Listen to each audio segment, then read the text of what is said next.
Estamos en el Mahamar 41 del Repí. Dice, vamos a pasar ahí para que se enlace todo, porque si no, no.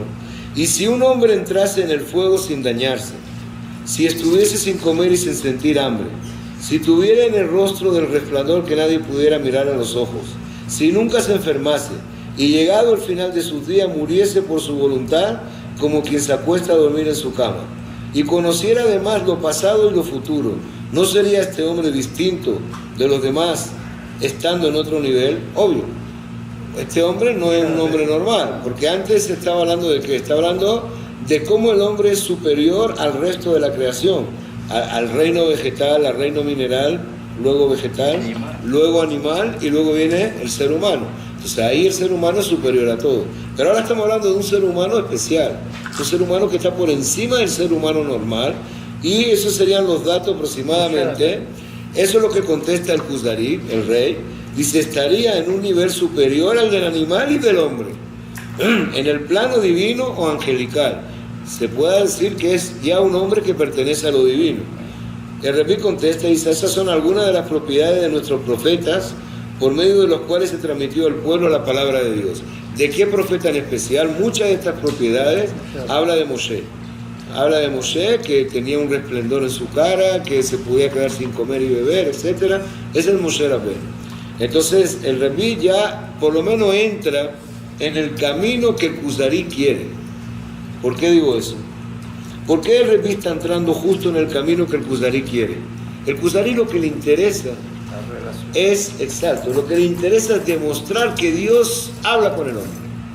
Eso es lo que quiere el Kuzari. ¿Por qué? Porque él tuvo un sueño. Entonces él quiere, de cierta manera, ser representante de que ese sueño le convierta a él en algo distinto al resto de los seres humanos. Porque un sueño supuestamente de Dios, que le dice en el sueño, le dijo, tus intenciones son buenas, mas tus acciones no lo son. Entonces él se quedó traumado por ese sueño. Y él lo que quiere ahora mismo, realmente lo que quiere de verdad es demostrar que Dios puede hablar con el hombre. Entonces, claro, si existen profetas dentro del judaísmo, por definición el profeta es aquel que habla con el hombre. Entonces el mismo Kuzari hace de que el Jaber, o sea, el Rebí, le hable de cómo existen profetas dentro del mundo de Israel, y eso es lo que el Kuzari quiere oír. Que los demás le dijeron que no, uno le dijo que no, el otro le mandó al pueblo judío, etcétera, etcétera. Bien, entonces ahí el Kuzari dice, eso quería oír. El Kuzari dice, estará en un nivel superior al del animal y del hombre. Eso es lo que yo quiero. Entonces el Rabí dice, estas son algunas de las propiedades de nuestros profetas, por medio de los cuales se transmitió al pueblo la palabra de Dios. Si los profetas, ¿qué hacen? No debemos de olvidar qué significa un profeta de Israel. Un profeta de Israel es un shaliach, un enviado que recoge de arriba y transmite abajo. Eso es un canal del cielo a la tierra. Hace que la transmisión divina sea posible en este mundo. Ese es el profeta. No tiene ninguna otra misión. Llevar un mensaje a ciertas personas, o a cierto pueblo, pero esa es su misión de profeta de Israel. Entonces dice, bueno, estas son algunas de las propiedades de nuestros profetas, por medio de los cuales se transmitió al pueblo la palabra de Dios. Y ya esa definición la trae muy bien el Yehuda Leví, dice, por medio de las cuales se transmitió la palabra al pueblo la palabra de Dios. Es exactamente la definición de un profeta. O sea, para decirle, no tenemos nada que ver con que el profeta es adivino, aprende, no, esa es la definición de un profeta. Bien, así se dio a conocer cómo fue la creación del mundo, la genealogía de los hombres antes del diluvio, la descendencia de Adán, el origen de las 70 naciones, Shem, Ham y Jefet, hijos de Noah, la división de las lenguas, los años del mundo desde Adán hasta hoy. ¿Por qué así se dio a conocer? ¿Cómo es que se da a conocer así? Claro, el Moshe que trajo todo eso escrito en la Torá, en el libro de Bereshit. Moshe fue el primero que enseñó al pueblo lo que había pasado antes. El pueblo no tenía, cuando salió de Egipto no sabía qué era, de dónde viene el pueblo. Sabía que existía Abraham, Isaac y Jacob. Eso sí lo sabe. Pero de cómo fue el Mapul, cómo fue todo eso, eso es... La tribu de Leví iba enseñando eso, pero es Moshe Rabbeinu que lo transmite directamente y lo recibimos de él. Hoy en día, si sabemos que el mundo se fue creado, que hubo diluvio, que luego vinieron 20 generaciones, luego tal cual, luego Babel que se divide, toda la humanidad se divide en 70 naciones. Era una sola nación, la humanidad era una sola nación, un bloque, se dividen en 70. Se dividen en 70 y a partir de ahí, a partir de esos 70 es que nace el pueblo de Israel. Una vez que ya existen las 70 naciones, surge el pueblo de Israel con Abraham. El pueblo de Israel es el que tiene que plantarse delante de las 70 naciones. Ese es el pueblo de Israel. Entonces, estamos en el punto 46. Dice, no encontrarás. Ahora, ayudar Leví ahora le interesa introducir un tema. ¿Cuál es el tema? Sí, los años que pasaron. El calendario, los años que han pasado. Ese es el tema que quiere tratar. ¿Y de qué manera lo introduce? Pues lo introduce a través del profeta, que era el tema que quería tratar el Kuzari. ¿Se dan cuenta? Es una obra de teatro. Pero hay que darse cuenta de estos detalles. Esto es una obra de teatro. Yo quiero hablar, cuando Molière quería hacer los famosos quiproquos, ¿se acuerdan lo que eran quiproquos en francés? Quiproquos es que yo hablo de una cosa y el otro, puedo estar 2 escenas seguidas hablando de una cosa y el otro está entendiendo otra cosa y me está contestando y yo estoy entendiendo que él está entendiendo de lo que yo estoy hablando. Esos son quiproquos. Y Molière era el especialista en hacer esas cosas. No es tanto absurdo, era divertido, porque él podía hablar del novio de la hija, generalmente era eso, y la otra entendía que era el novio de ella. Doble sentido. Todo era sí, pero era aparte del doble sentido, era entender, era como si de alguna manera ella entendiera todo dirigida. Y ese es el arte del autor. El arte del autor, ¿cuál es? Es escribir de alguna manera que tú entiendas que va hacia otro lado, y tú que entendiste que va hacia otro lado y no tienes ni remota idea de qué está hablando el que está hablando, le está contestando al que está hablando y le está contestando pensando que es hacia otro, pero el otro lo recibe como si tú estuvieras entendiendo todo lo que él te está diciendo. Y es un arte escribir esas cosas. Parecido es lo que tiene Yehuda Leví. Yehuda Leví le da una de cal y una de arena. Le da una de cal en el sentido que anima la conversación hacia el Kuzari, y luego de la misma conversación en la cual el Kuzari está eufórico, pues le lleva al camino que él quiere. El camino que él quiere ahora es hablar exactamente de la edad del mundo y de qué pasó en las generaciones que han pasado. Es el camino que él quiere. Y dice, y lo trae como de refilón, como decimos nosotros, dice, Shem, Ham y Yafet, hijos de Noé, la división de las lenguas, claro, eso es con Babel, y luego los años del mundo desde Adán hasta hoy. Los años del mundo desde la última frase, y ahí entonces donde él se explaya. Y dice, no encontrarás 2 judíos desde la India hasta Etiopía que lleven una diferencia en la cuenta de los años. O sea, si nos podemos poner de acuerdo, en un calendario, significa que por lo menos todos aquellos que hemos recibido la profecía de Moshe, entendimos lo que significa ese calendario. ¿Qué hay de ironía aquí? Acabamos de pasar Purim. Hay 2 referencias a Purim aquí. Vean, la primera es cuando se habla desde la India hasta Etiopía. Y es lo primero que dijimos ese fue el reinado de Ahasverosh. Amolech Mehodú Beat Kush. Mehodú Beat Kush, desde la India hasta Etiopía. Y luego la segunda referencia que hay a Purim aquí, ¿cuál es? es que Ahasverosh, cuando tenía que consultar sus cosas, llamaba a los Jajamim. ¿Quiénes eran los Jajamim? Es decir, la gente sabia de la época. ¿Quién? No, pero ¿quién es? ¿Cómo se llama la Megilá? Yodee Haitim. Yodee Haitim. Aquellos que saben los tiempos. ¿Qué significa saber los tiempos? ¿Qué significa saber? Aquellos conocedores de los tiempos. ¿Quiénes son los conocedores de los tiempos? Los del calendario, los que fijaban los calendarios. Y esto es realmente lo que está diciendo. Dentro del pueblo de Israel hay un origen de tiempo. Y tú puedes preguntar a cualquier judío que estén en extremos tan opuestos como de aquí para allá, y todos te van a decir, estamos en el año 5700. ¿Desde dónde contamos? Desde la creación del mundo, porque eso es lo que hemos recibido. Entonces, nosotros contamos primer año desde Rosh Hashanah o de Shavuot, porque desde Moisés.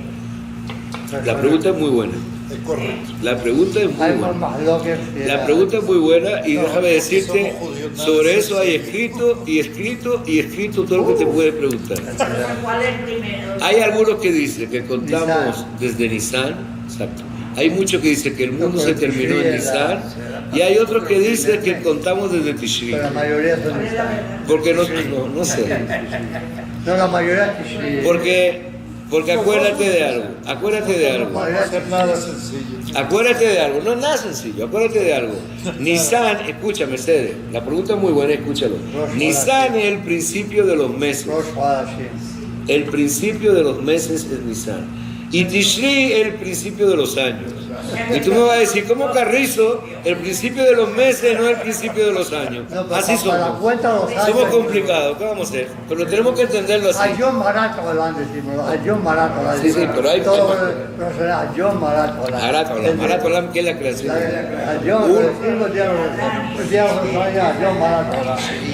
La mayoría coincide que fue el principio de la creación. Hay una polémica, pero... No, Tishri puede ser, la mayoría coincide que es Tishri. Ahora, Harat Olam no significa exactamente la creación.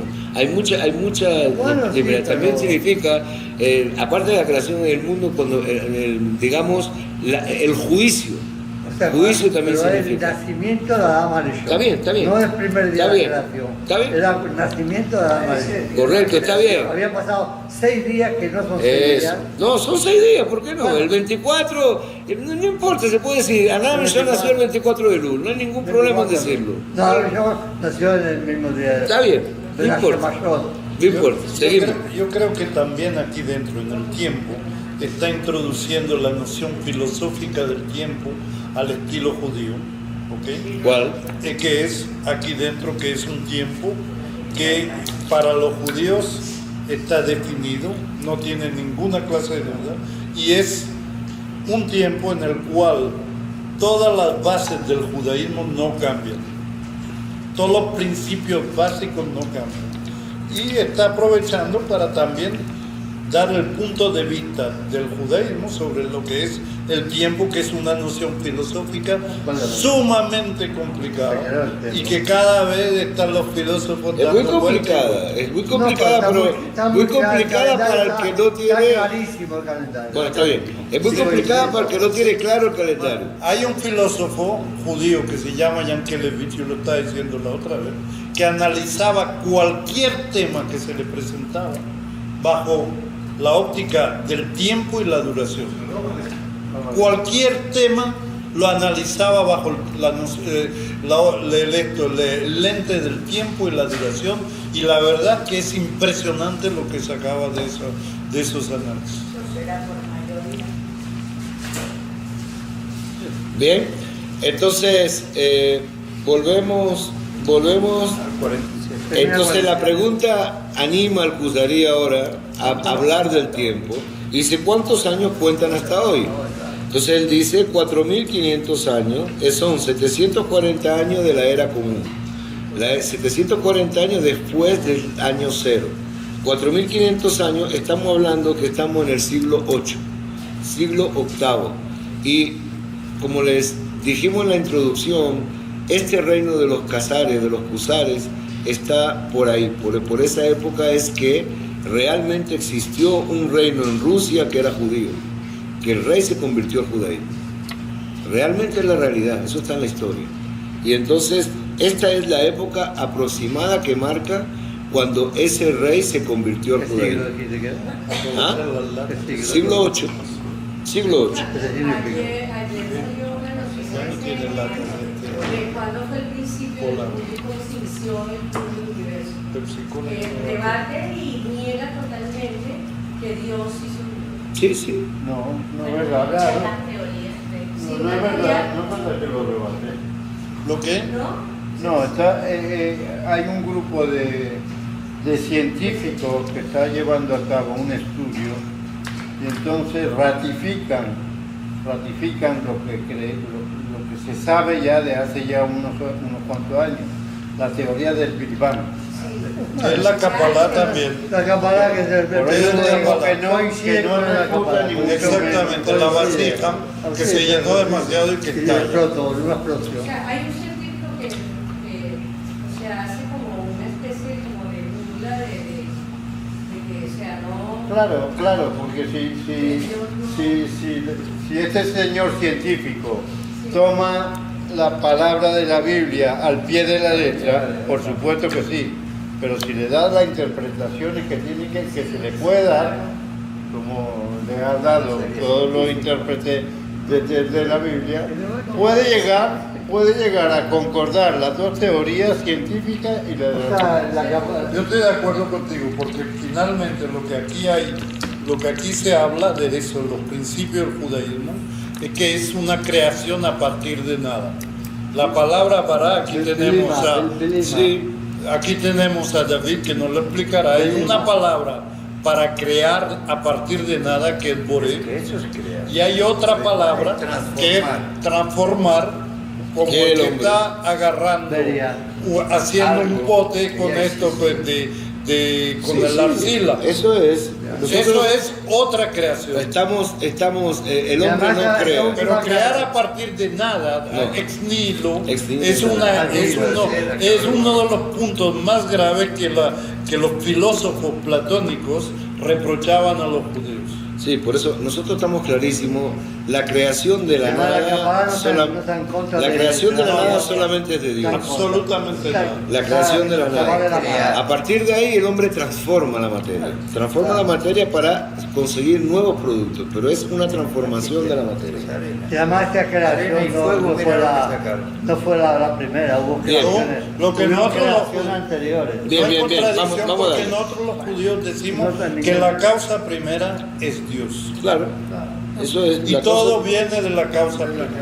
Entonces, el Kuzari dice, bueno, ¿cuántos años cuentan? Dicen 4.500 años. La cuenta de los años está establecida en nuestra Torá desde Adán y Shet, de Enosh hasta Noah. Tal y como se presenta esto, es exactamente como está en el libro de Bereshit. ¿Cómo está en el libro de Bereshit? De Adán a Shet, de Enosh a Noah, de Shem y Eve, desde Abraham, Isaac y Jacob hasta Moisés. Así está en el libro de Bereshit y está muy claro. En realidad, la Torá insiste mucho, Jacob,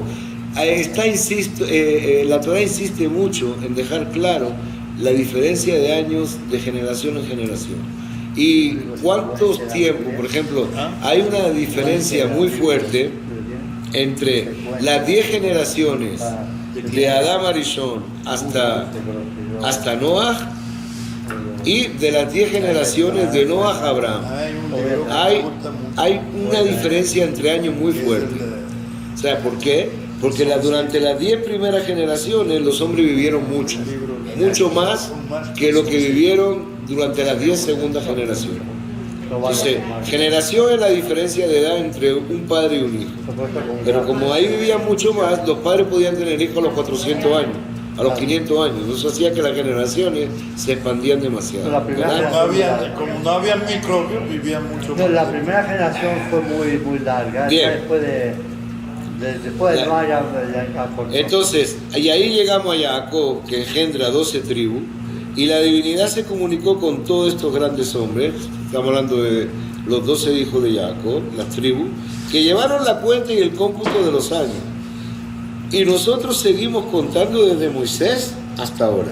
¿Quiénes somos nosotros? El pueblo judío. ¿Cuándo es que hay pueblo judío? Desde Moisés. Antes no había pueblo judío. Antes eran tribus. Tribu y Abraham y unas individualidades que había que llevaban el cómputo. Moisés transmite el cómputo. Lo pregunta Sí. Shem y Eber, ¿no? Shem y Eber están computados en la edad de ellos. Claro que sí. Y Moisés Shem transmite. vivió 600 años. Está bien.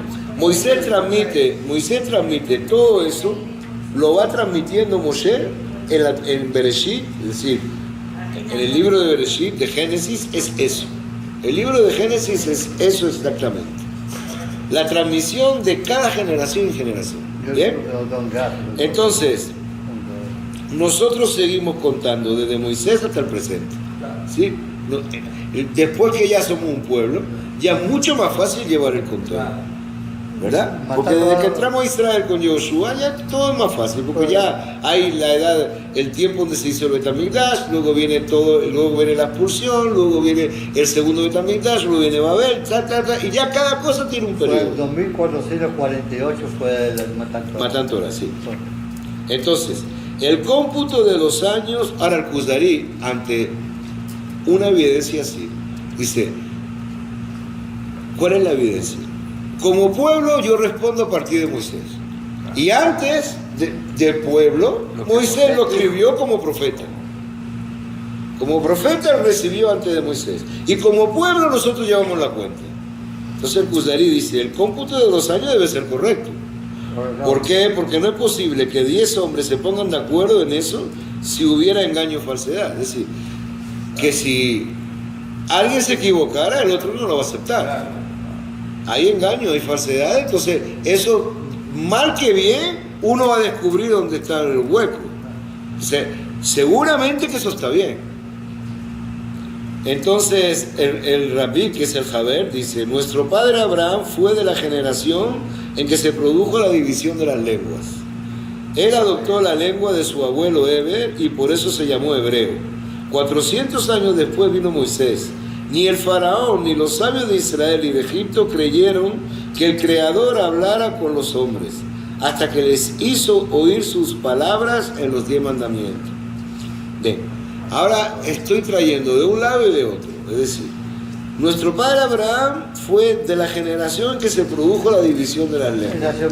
Estamos hablando de Babel. Luego, él trae la lengua de su abuelo, que es Eber, y por eso se llama hebreo. Ahora, 400 años después viene Matan Torah. ¿Qué pasa? El faraón no creían de que Dios podía hablar con el hombre. Esa es la pregunta tuya, eso es lo que a ti te inquieta. Lo mismo que tú estás pensando y lo mismo que tú quieres oír, el faraón no creía en eso. ¿Dónde es que se convence todo el mundo que Dios habla con el hombre? Cuando se da la Torah. Al darse la Torah, ¿Quién le oyó a Dios ante Moisés y se los oyó? Abraham. 3 millones de personas. En el Sinai. 3 millones de personas Oye, en el Sinai. 3 millones. Pero aquí lo importante es resaltar, que todas las demás religiones adoptaron el Sinai como propio, como real. Ninguna dijo que es mentira. Nadie. Entonces, si el moro dice que está bien, si el católico dice que está bien, y si el que lo trajo, nosotros que somos los que traemos eso, decimos que está bien, es algo que está bien. No podemos ir en contra de todo. Cada uno deformó los 10 mandamientos como los quiso deformar. Porque el sábado, por ejemplo, no lo adoptó, el católico no adoptó el sábado. Y él puso, ama a tu prójimo como a ti mismo. El Islam tampoco. No, yo escuché Israel. No, es que es una cosa divina, porque el Shabbat pertenece únicamente a los judíos. Entonces, ¿qué estamos? Estamos en el tiempo y estamos... Un día de descanso. Todavía estamos en el tiempo y estamos todavía volviendo al Sinai. Nadie se dejaría engañar sobre estos asuntos. ¿Por qué? Y la verdad de estos hechos quedó firmemente establecido en el lapso de estos 500 años de historia. ¿Cuánto tiempo ya pasó después de que eso pasó? Mucho tiempo. Estamos hablando que está ahora en cuál, está en el año 4500 años. 4.500 años, si partimos que eso pasó en el año 2450, 2448, ya pasaron 2000 años. 2000 años de historia desde que se dio la Torá, en ese tiempo pasaron, en ese tiempo. 2000 años de historia y nadie ha rebatido nada. Más o menos, sí. Nadie ha rebatido nada. Nadie ha demostrado que no puede ser. Bien, vamos a la página 10. El Kuzari dice: nosotros recibimos la ciencia de mano de sus autores. Es decir, todo lo que sabemos de la ciencia lo sabemos de aquellos que descubren las cosas. Desde hace 500 años a esta parte en la historia no se puede fingir falsedad o mentira acerca del origen de los pueblos, de las lenguas, de la escritura, etcétera, etcétera. O sea, el Kuzari aquí, quizás, Yehuda Leví aquí quiere darle un grado de convencimiento, pues, un primer grado. Esta es la primera vez que él realmente está sintiendo en algo sin poner muchos peros, ¿verdad? Porque esto ya es, aquí congrúan el tema de la edad, el tema de la revelación divina y el tema de la profecía. Las tres cosas llegan aquí. Y entonces, bueno, después de escuchar esas tres cosas, el Kuzari dice: mira, no puedo decir que puede haber mentira en todo lo que me estás diciendo, porque ya pasaron mucho tiempo, la gente conoce de esto, es voz populi de esto, todo el mundo sabe que esto pasó así. Entonces, pues tengo que admitir que lo que me estás diciendo es cierto. Por lo menos tengo que admitirlo. Bueno, ¿qué más? Cuéntame más. Dime algo más. Pero tengo que admitir que hasta ahora, claro, ustedes no vinieron en la primera clase. En la primera clase, él quería, cuando él habla con el rabino, él le quería votar ahí mismo. ¿Por qué? Porque no le estaba llevando el ritmo a él. Él quería llegar a la creación del mundo, a la creación del hombre. No, el rabino se fue directo a la salida de Egipto. Entonces ya eso le dejó a él por fuera. Y es lo que quería estar por dentro. Es lo que quiere estar por dentro, todo debido a su profecía, a su propia profecía. ¿Verdad? Entonces, el Rabí dice: si hubiera habido algo falso, el pueblo lo hubiera descubierto. ¿El pueblo? ¿Qué pueblo? El mundo. El pueblo, el hombre. El hombre. El pueblo de Israel también. El pueblo de Israel también lo hubiera descubierto. Hay mucha gente que estaban en contra dentro del pueblo de Israel en esa época. ¿Por qué? Estaban en contra, ¿por qué? Por la situación miserable que estaban viviendo. Entonces todas las preguntas de la época iban contra los rabinos. Decían: mira, tú me estás hablando de Torah, ¿y dónde estamos metidos aquí? ¿Hasta dónde tenemos que soportar todo esto? Quiere decir que dentro del mismo pueblo de Israel había rebeldía por la situación francamente mala que estaba pasando. Ya no teníamos patria, ya no teníamos una tierra de Israel. Estábamos viviendo en distintos sitios del exilio, ¿verdad? Ahora, esto de que hay un reino judío, donde el rey es judío, en plena Rusia, eso abre muchas puertas, porque por lo menos podemos refugiarnos ahí. De hecho, así pasó, varias cartas que se mandaron entre ellos para buscar un refugio en Rusia. Imagínense lo que era eso.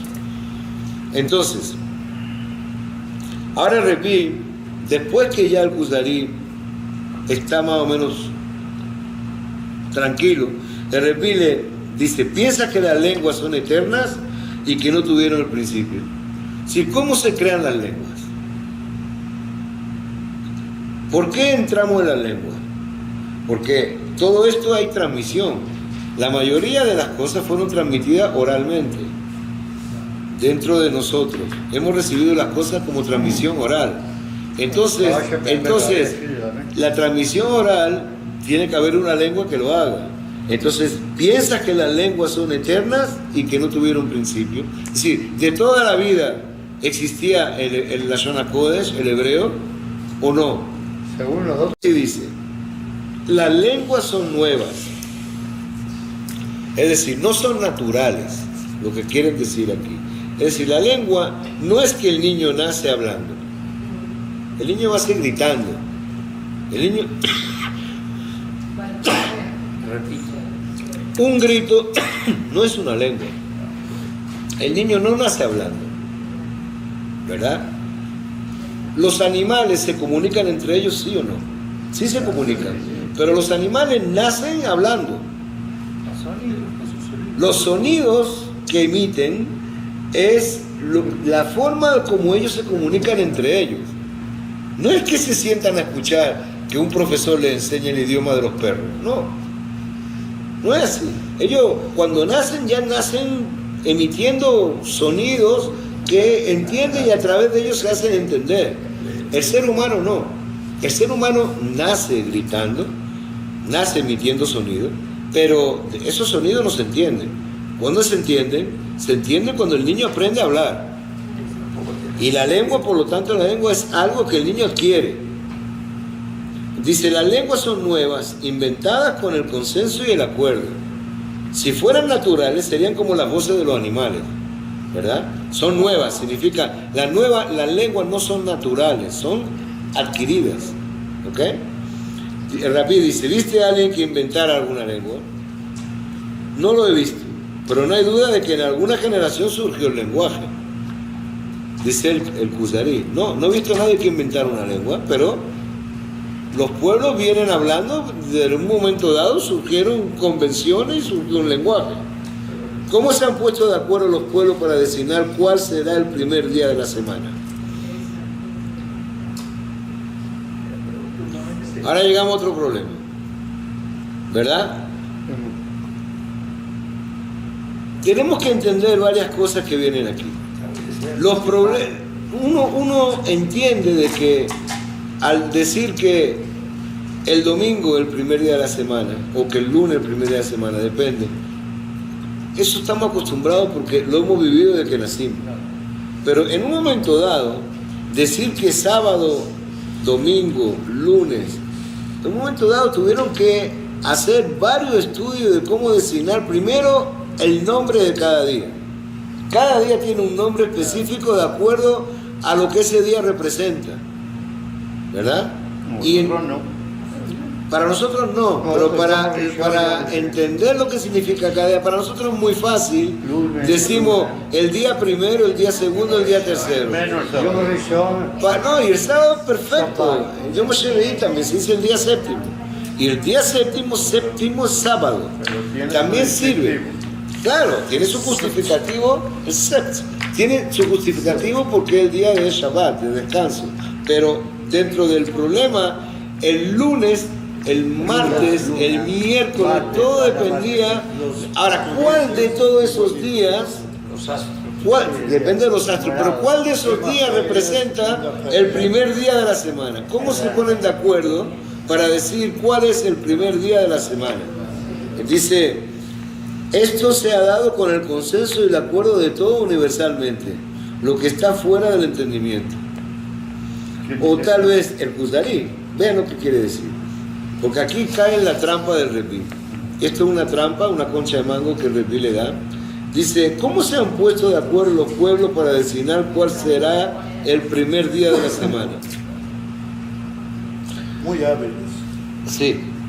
Aquí, claro, el Yudá Leví aquí le toca la trampa. Le dice, esto se ha dado con el consenso y el acuerdo de todos universalmente. Si todo el mundo se puso de acuerdo con eso. Lo que está fuera del entendimiento, o sea, del entendimiento en el sentido, ¿cómo se pudieron poner de acuerdo en algo todos los países del mundo para decir tal día el primer día? Es difícil de entender. O tal vez todos seamos descendientes de Adán o de Noé y tenemos la tradición de la observancia de la semana por nuestros ancestros. ¿Está claro o no? Está clara. Está fuera del entendimiento. No, pero vea, lo que es importante es la segunda parte de la respuesta, que la trae Yudá Leví expreso. La primera parte te está diciendo, es muy difícil que pueblos separados por allá, se hayan puesto de acuerdo todos para decir este primer día. Muy difícil. Muy difícil. Es decir, si el mundo fuera eterno, y si cada uno viviera en distancias separadas desde el principio, si hubieran surgido seres humanos de un lado aquí, de otro lado por allá, de otro lado por acá, de otro lado. ¿Por qué? Porque si los seres humanos nacieron en forma espontánea, no tuvieron que haber nacido todos en un mismo lugar. Hubieran nacido, de hecho, si tú ves, un chino no se parece a un griego, bajo ningún concepto. No se parece, un sueco no se parece a un brasilero, para nada. Entonces tú hubieses podido decir, mira la teoría, lo que es importante llegar aquí. Lo que es importante llegar aquí. Si tú puedes decir, si el mundo es eterno, si esto da vuelta, y si los hombres fueron así, saliendo, apareciendo en la faz de la tierra, entonces no tenían por qué aparecer todos en un mismo lugar. ¿Ya? Aparecieron por allí, aparecieron por acá. Ahora, ¿cómo se van a conectar entre todos ellos para llegar a un acuerdo, para fijar, por ejemplo, cuál va a ser el primer día de la semana? Imposible. Imposible que haya conexión. Ahí no había internet, no había aviones, no había nada. Imposible que se conocieran entre ellos. Totalmente imposible. Totalmente imposible que hombres de distintas regiones se conocieran. Estamos hablando en el preámbulo de la humanidad. No estamos hablando después, cuando ya. Ahora, entonces viene el Kuzari, entendiendo eso, el Kuzari dice, mira, o tal vez, todos seamos descendientes de Adán o de Noé y tenemos la tradición de la observancia de la semana por nuestros ancestros. Ahí sí. Si yo estoy diciendo tal vez, estoy diciendo, todos venimos de una misma familia y después nos separamos, y entonces, ¿cómo sabemos del primer día de la semana? Puesto por 20 generaciones hemos estado todos juntos. No es que nacimos en lugares dispares, sino que hemos estado juntos durante 20 generaciones, hemos heredado de nuestros abuelos, de nuestros antepasados, de esas 20 generaciones, hemos heredado el principio básico de que este es el primer día de la semana. Y que la semana tiene 7 días. ¿Por qué 7 días? Ya. Y que la semana tiene 7 días. Hemos heredado eso. Al principio de la semana, ¿qué es lo primero que Dios da? Dios da el día 1, el día 2, el día 3, el día 4, el día 5, el día 6. Eso se establece al principio de la humanidad. Todo el mundo acepta 7. Eso se establece al principio de la humanidad. Si aceptamos que todos vinimos y todos estuvimos reunidos alguna vez, eso significa que aceptamos lo que está escrito en la Torah. Está haciendo una jugada. Eso significa que estamos aceptando lo que está escrito en la Torah. De hecho, ¿qué aceptamos? Que venimos 20 generaciones, es lo que dijimos antes, ahí va a haber, y se separan las naciones, y de ahí surge el pueblo de Israel en contra hacia esas 70 naciones. Entonces, si estamos aceptando, es lo que acaba de decir el Kuzari, es posible que hayamos vivido todos juntos y después nos separamos. Entonces, eso es, si tú me hablas de eso, ahí el Rebbi le dice, eso quería oír. Eso quería oír.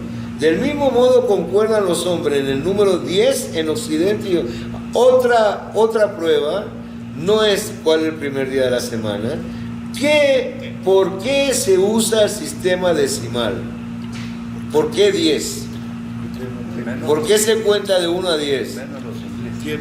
Entonces dice, Baruch Hapá, estamos echando de menos. Menos lo inglés. ¿Por qué el 10? Otra prueba de eso, ¿por qué el 10? Sí, pero ahora vamos a ver. Del mismo modo concuerdan los hombres con el número 10, en Oriente y en Occidente. ¿Qué le lleva a agrupar los números en decenas si no fuera por tradición recibida del primero que lo inventó? De acuerdo a él, ya va.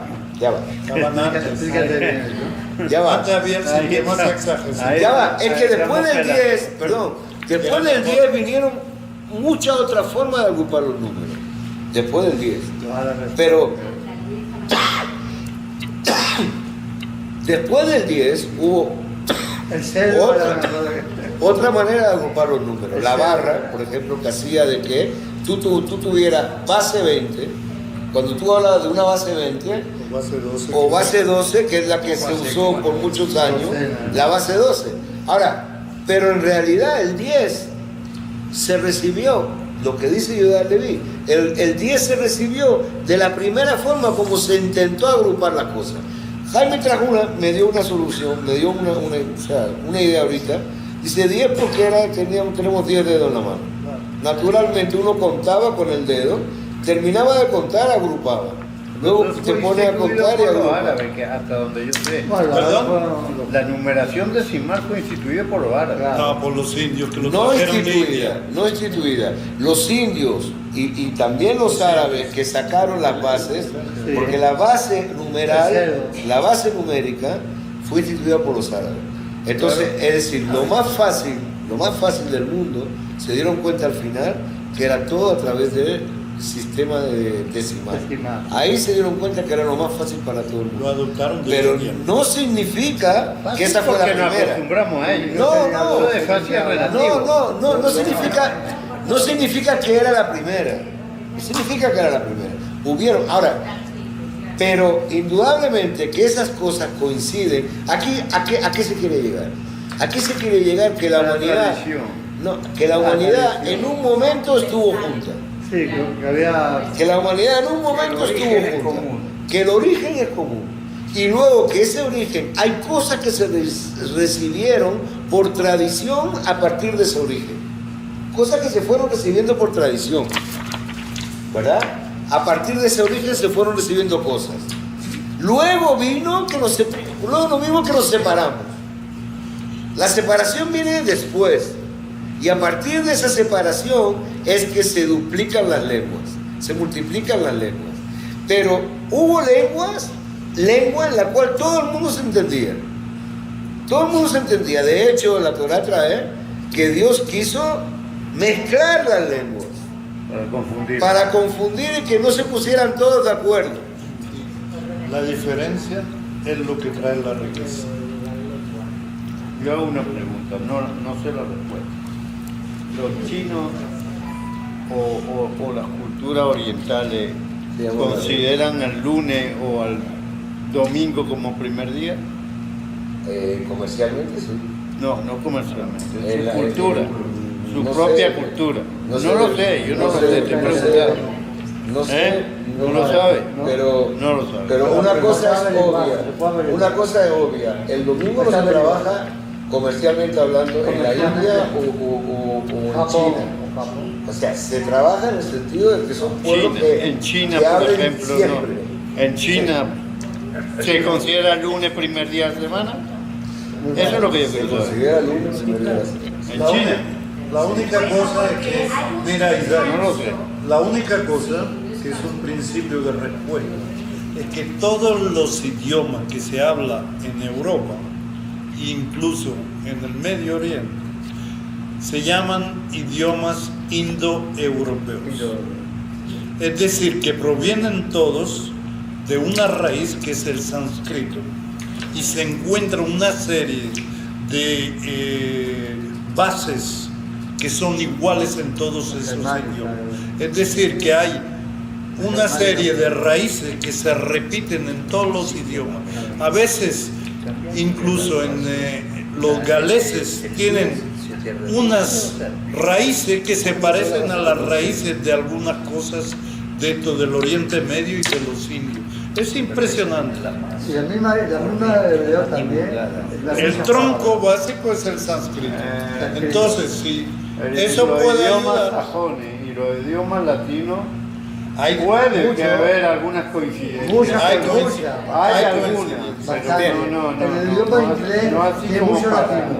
generalizar. Tiene mucho latino el inglés. Pero también sajón tienes Claro, una serie también tiene. de raíces que son raíces del sánscrito. Algunas, que como es normal que se filtran en Ahora, cualquier idioma. a mí lo que más me llama la atención de todo esto es que la forma hábil que está manejando esta Claro. historia el judío, a El partir judío- de una demostración con unos ejemplos muy sencillos, y está demostrando a este rey que el edificio lógico judío es lógico desde el principio hasta el final, y que no es la misma cosa que le están proponiendo del otro Ahora lado. vamos a llegar ahí. Exactamente vamos a llegar ahí ahora. Vean, hasta ahora está todo bien. Y hasta ahora, digamos, está saliendo bien el Kuzari, bien parado, vamos a decirle, porque está trayéndole al rey, le está llevando al terreno que él quiere. Claro, esto tenemos que entender que es una obra de teatro, pues. Tenemos que entender que está escrito por la misma persona que quiere escribir. Es que hay una reacción natural, quizás. El mérito de esto no sé si es lo que dice, ¿no? Sino que más mérito es que nadie haya salido a rebatir o a rebatir el libro. A rebatir el libro. Creo que ese es el mérito. Nadie Porque él dirige, él crea la pregunta y crea la respuesta. Sí, pero ahora sí el cae. camino a la Pero fíjate que él tiene la habilidad, él tiene la habilidad de ponerse en aprieto. Eso es lo que viene ahora. Él tiene la gran habilidad, porque hasta ahora parece que el tipo es, bueno, pues, por donde le toque, te da. No. Él en el libro, en muchas oportunidades, él se pone en aprieto. Para tener el vuelo a la salida. Claro. Y al darle, no, pero está bien. Pero de la respuesta de cómo va saliendo del aprieto es que gana puntos delante del rey. Bueno, claro, de eso es lo que se trata. Porque a nadie le gusta que tú le des y tengas respuestas para todo. Claro. A nadie le gusta, porque este no se puede hablar con él. Claro. No se puede hablar con él, para todo te responde. Tiene que haber un momento dado en que mi ego suba, que yo diga, mira, por fin, le estoy viendo que está pensando. ¿Es verdad o no? Los profesores que teníamos, yo tuve profesores de verdad que eran cráneos, que eran genios. Puede ser en hebreo, puede ser en matemáticas. En matemáticas nosotros teníamos un profesor judío, matemática, que él no tenía reparo de todos los postulados de Euclides, que eso se daba en bachillerato, él los demostraba. O sea, no es que él ponía la fórmula. No, en clase él empezaba de tita, cada, y llegaba, sacaba toda la demostración, y él lo que decía, lo importante aquí, no es que se acuerden de la fórmula yo lo voy a dar en el examen. Lo importante aquí es que se acuerden cómo Euclides llegó a esto, cómo Euclides razonó para llegar a esto. Ahora, yo me acuerdo que en una clase, no sé qué, una muchachita, todavía me acuerdo, le puso una pregunta, y le dejó pensando el resto de la clase. Y dijo, no puede ser que a mí nunca se me haya ocurrido esto. Y no puede ser porque, no me acuerdo de qué se trata, pero de verdad que terminó su clase avergonzado. Avergonzado en el sentido de que esa pregunta a él nunca se la habían hecho y que no entendía por qué no salía como tenía que salir. Y él terminó diciendo, mira, llevo 45 años dando clases de matemáticas y para la matemática estoy hablando de integrales, de derivadas, cosas fuertes. Y de verdad no puede ser que a mí no se me haya ocurrido esa pregunta. Y yo le felicito porque usted me hizo una pregunta que no solamente no se me había ocurrido antes, sino que la respuesta tampoco la tengo. Y el día siguiente dijo, la pregunta es totalmente absurda. Así dijo el día. No se me ocurrió porque es absurda. Y él demostró por qué era absurda. Absurda en el sentido matemático. Un absurdo matemático no significa un absurdo del lenguaje común. Él dijo, la pregunta es absurda. Pero en el siglo XIX hay un matemático que se llama David Hilbert, que demuestra que los principios de esto, ¿cómo se llama? Los elementos de matemáticas de los cuales están hablando no eran completos. Y había una serie de problemas lógicos de primer nivel que Euclides no había tratado. Sí, El primer problema más difícil de todo era la definición de un punto. ¿Cómo definía el punto? Que eso se paró allá y ahí dentro no había, digamos, la base para empezar a hacer los elementos de Euclides si no había esa primera parte que era qué era un punto que no lo definió. Bien, gracias. Entonces, ahora llegamos a un punto donde el Rebbe está fuerte, está muy fuerte con respecto al Kuzari. Y entonces el Rebbe le dice, ¿qué nos llevaría a agrupar los números en decenas? Si no fuera porque tradición recibida el primero que lo inventó. O sea, la Torá tiene razón, la humanidad vivió en conjunto durante 20 generaciones, luego se separó y a partir de ahí, pero ellos ya recibieron, cada país ya recibió algo común que ellos utilizaron en sus distintas civilizaciones. ¿Okay? Esa es la demostración que él quiere llegar. O sea, la Torá tiene razón hasta Babel. Hasta Babel la Torá tiene razón. Y si contamos que tiene razón también desde Moshe en adelante, nos quedaría entonces demostrar que tiene razón de Abraham hasta Moshe. ¿Verdad? ¿Está claro? Para entender todo el proceso. Bien, ahora el Kuzari va a la ofensiva. Va a la ofensiva el Kuzari. Dice, ¿cuántos años tú me dijiste que tiene el mundo? Dijimos que eran ¿cuánto? 4.500 años. Ahora dice, se dicen que los indios tienen edificios que tienen cientos de miles de años. Como 15.000 millones. Si son cientos de miles de años, esto que me dijiste que el mundo tiene 4.500 años no puede ser. Hay algo ahí que no. Y la respuesta inmediata del Kuzari dice, ¿y quiénes son los indios? Del rey, del Jaber, del Rebí. Dice, bueno, ¿y tú me estás hablando de los indios? ¿Quiénes son los indios? Dime tú qué saben los indios para decir que tienen un edificio de más de 100 y pico de años, 100 y pico mil años. ¿Qué son los indios? Los indios no han hecho nada, no han escrito nada, no han traído nada, no han demostrado nada. ¿Qué pueden decir ahora que tienen edificios? Eso es algo que a ti te llegó por alguien que no tenía nada que hacer e inventó eso. Fíjate cómo responde ahí. No podemos dar crédito de sus palabras porque son un pueblo bárbaro, libertino y supersticioso. Esto va mucho más. Pues, acuérdense que esta es una versión totalmente condensada. Esta es la versión original. Y aquí se expande mucho más aquí, ¿no?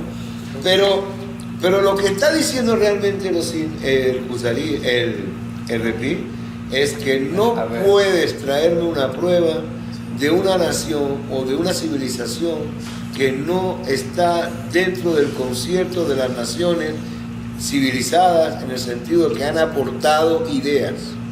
Los indios no han aportado nada. Por lo tanto, no me puede aportar, no me puedes traer nada de eso. Ya, un segundito nada más. Un segundito nada más. Un segundito. Ahora le está, ¿cómo se defiende? Se defiende neutralizando al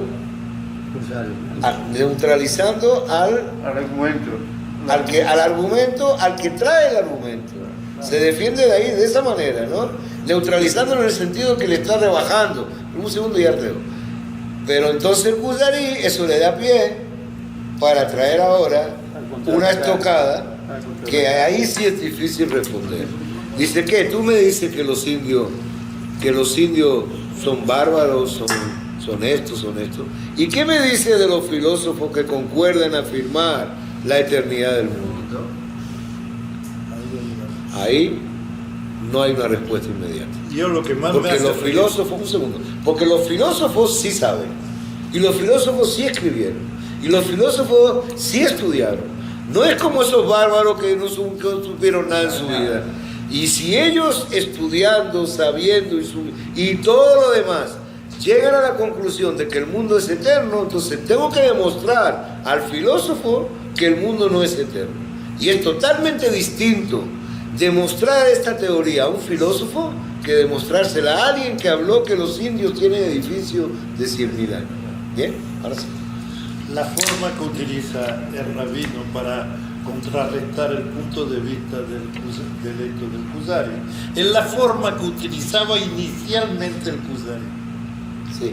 Entonces, hay también, es lo que más me hace reír a mí, y es, digamos, Yudá Levi. Explica por qué. Le da la misma arma que Yudá Levi se está riendo de él, también de él, de una forma. Le da la misma. ¿Por qué? ¿Pero por qué? ¿Por qué? Explica lo que dijiste. ¿Por qué? El Kuzari al principio atacó al Repí porque le dijo, lo que tú me estás diciendo a mí es algo que solamente les compete a ustedes, a un grupo que Dios les sacó de Egipto y que Dios se presentó aquí. Háblame del mundo, háblame de lo que dice todo. ¿Qué dice el filósofo? ¿Qué dice el otro? ¿Qué dice el otro? ¿Por qué me tienes que hablar de que Dios os sacó de Egipto? Háblame de que Dios creó el mundo y que Dios a todos los habitantes del mundo les asegura su manutención. Que Dios es bondadoso con todo ello y que hace de que la gente no se muera de hambre y que etc. Y háblame de esa manera y dime que ese Dios que es universal es tu Dios.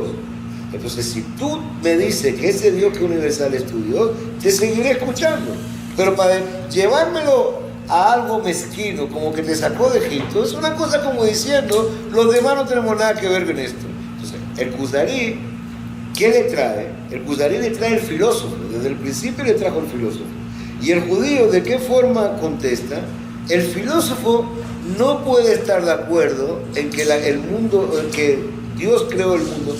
Toda la teoría que trajo el filósofo al principio, entre ellos mismos no están de acuerdo. Entonces yo no me puedo basar en algo donde hay duda, porque esa es el arma que emplea el Kuzari, el Rebbe. Yo no me puedo basar en hablarte de un Dios creador y tú me dices a instancia de los filósofos. ¿Por qué no me puedo basar en eso?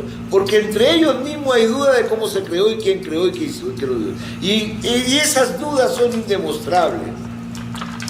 Entonces, eso es lo que dice Jaime. Ahora el Kuzari está volviendo otra vez. O sea, si tú me estás diciendo que las demás naciones no sirven, entonces volvamos otra vez al filósofo. El filósofo, entonces, ¿cómo el filósofo puede argumentar que son que son varios, ¿cómo es? Creo que con buena forma la eternidad. ¿Hay preguntas? Sí, sí. Porque yo estoy corriendo esta noche porque realmente Hay quiero avanzar. Porque Hay que avanzar.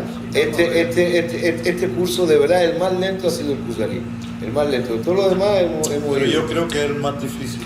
Está muy complicado. Es difícil. La Pero el más- filosofía. Sí, es ¿Perdón? difícil. Hay mucha filosofía. Es difícil, sí. No, es que Se va más trae- lejos de la filosofía. Es una contradicción entre dos presentaciones de un edificio lógico, que es, ustedes tienen un edificio lógico aquí, que es de los filósofos, que por ejemplo dicen que el mundo ha existido de siempre, y tienes otra concepción de otro edificio lógico que te dice el judío que se creó, que Dios creó el mundo. En un caso te dicen que es preexistente y que siempre existió, y en otro caso te dicen, nosotros decimos que no, el mundo fue creado por Dios. Muy diferente. Bien. Y lleva a consecuencias completamente contradictorias, porque las premisas son diferentes. Bien. Hay que tener fe nada más. No, hay que discutir, Ahí no voy a entrar, hay que discutir la fe. ahí no voy a entrar. Pero el Kuzari, pero lo que No, Yo pero hay que creer, hay que creer. Mercedes, Yo creo que todos aquí creemos que existe un creador. Mercedes. Si te profundizas Todos. mucho, Ahora, que ha creado o no ha creado, Mercedes, es otra el historia. libro del Kuzari es básicamente un libro de fe. no sé, claro. Básicamente es estudiar a tener fe. Cómo llegar a tener fe. Básicamente es cómo desarrollar la fe. Básicamente ese es el propósito del libro del Kuzari. ¿Y por qué? ¿Qué significa eso que estás diciendo? Explícame. Bueno, Tener la fe. ahí te estoy hablando. ¿Por qué? ¿Qué significa ¿Pero eso? por qué? ¿Qué significa Bueno, tener la fe? pero ya te voy a decir, la situación que el judío estaba atravesando en el momento donde este libro fue escrito en el siglo XII, este libro. Claro, las tertulias aparecen del siglo VIII, porque es cuando existía el Kuzari, pero cuando fue redactado el libro, fue redactado en el siglo XII. Y el siglo XII fue un siglo negro para el judío. Y Negro. fue el siglo de Negro. ¿Ya leído alguna vez a Paul Johnson? Paul Johnson, el historiador. The History of the Jews. Sí, es muy buen libro. Ese libro es buenísimo. Él te termina su libro de la historia del pueblo judío, o la historia de los judíos, no me acuerdo cómo se llama, diciendo lo Historia del siguiente: pueblo judío. el mérito de los líderes, cuando habla de líderes se trata de los rabinos, líderes religiosos, el mérito de los líderes del pueblo judío fue que en cada generación y en cada momento enarbolaron una esperanza para ese pueblo. O sea, hicieron que el pueblo nunca perdiera la esperanza. Eso es la fe. ¿Sí? Eso es la Y fe. esto es lo que está dando de darle vida a su pueblo en este momento. Le está dando fe, Y ese le libro está se dando, mandó le está dando el fe y le está, antes que veo cristianismo, y este libro se llama En defensa de la religión menospreciada. El Kuzarí se llama El Kuzarí en defensa de la religión menospreciada. Entonces, ¿cuál es la religión menospreciada? El judaísmo. ¿Qué va a la religión que todo el mundo combate y dale y le dice? El judaísmo. Entonces, cuando el pueblo de Israel recibe esto, es una inyección de fe y de optimismo, que es lo que le hacía falta al pueblo. El pueblo no podía seguir estudiando solo, necesitaba que alguien viniera y le dijera, tú eres el mejor. Y nadie sabe qué hay detrás de ti, nadie sabe qué llevas dentro de ti. Tú como judío eres el mejor. Pero esto lo está diciendo él aquí. Él lo va a decir. Él lo va a decir a raíz de todo el desarrollo de la historia. Esta situación va a pasar. Vean, Maimónides, para que uno se dé cuenta, Maimónides es contemporáneo de Yehudá Leví, más o menos. Sí. Y para que uno se dé cuenta, uno de los principios de Maimónides para la llegada del Mesías era que Israel sea gobernada por judíos. Vea lo que hoy en día lo vemos como algo muy normal. ¿Por qué? Porque somos 1948 ya, Israel está gobernada. Para Rambam, uno de los fundamentos del cual uno podía pensar que llegó la hora de la redención es que la tierra de Israel estuviera gobernada por un judío. Y por eso ¿La tierra o el pueblo? la tierra, estoy hablando de la tierra físicamente. Que la tierra de Israel estuviera gobernada por un judío y poblada por judíos. De eso que se trata. Poblada por judíos. Y entonces ese es un principio. Pero ¿qué tan lejos lo veía Maimónides de eso? Al igual que nosotros cuando hablamos de Mesías lo vemos como algo que, pues Maimónides lo veía igual. Eso de que la tierra de Israel estuviera gobernada por un judío es para decirles el estado de desánimo que había en la época. El estado en el cual la gente ni tenía fe y la gente ni estaba contenta con ser judío.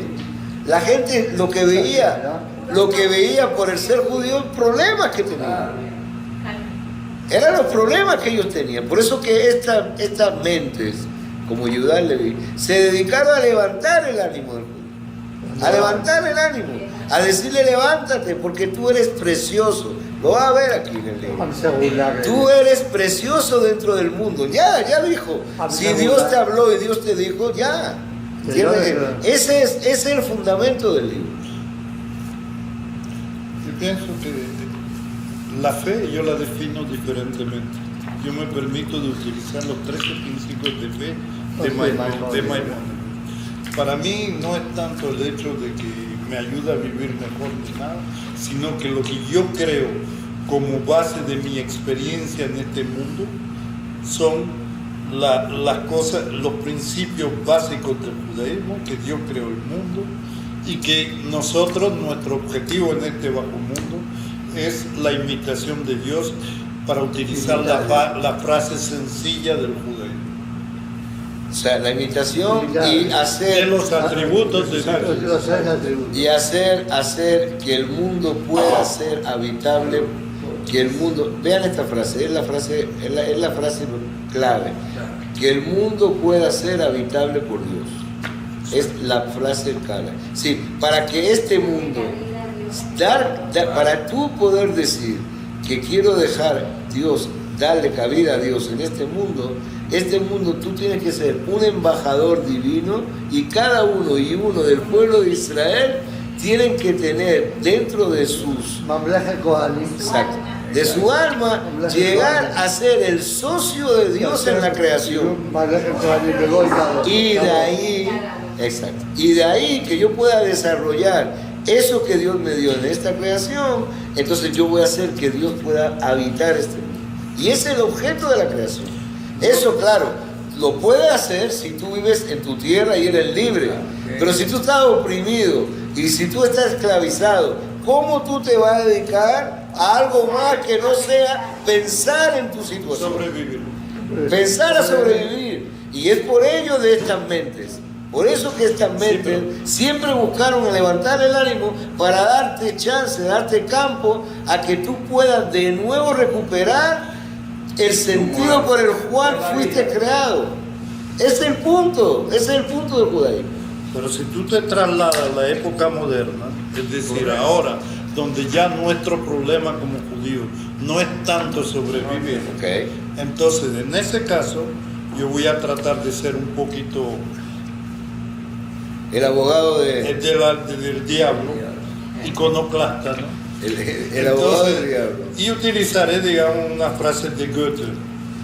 Goethe decía que si quieres recorrer, llegar al infinito, tenías que recorrer en todos los sentidos lo finito.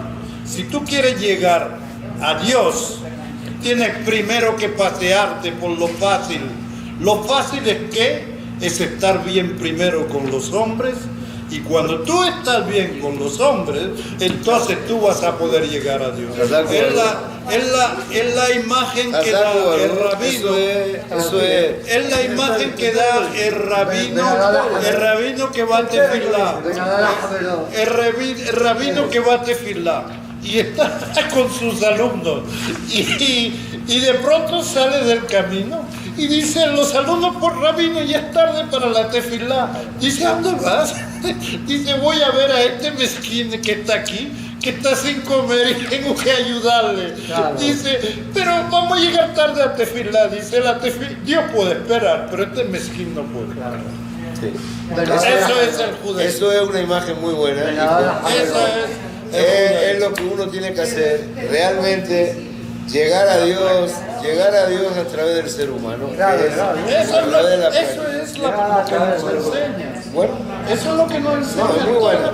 Toda nuestra tradición es eso. Es tan buena que con eso despedimos el curso de la. No hace falta decir.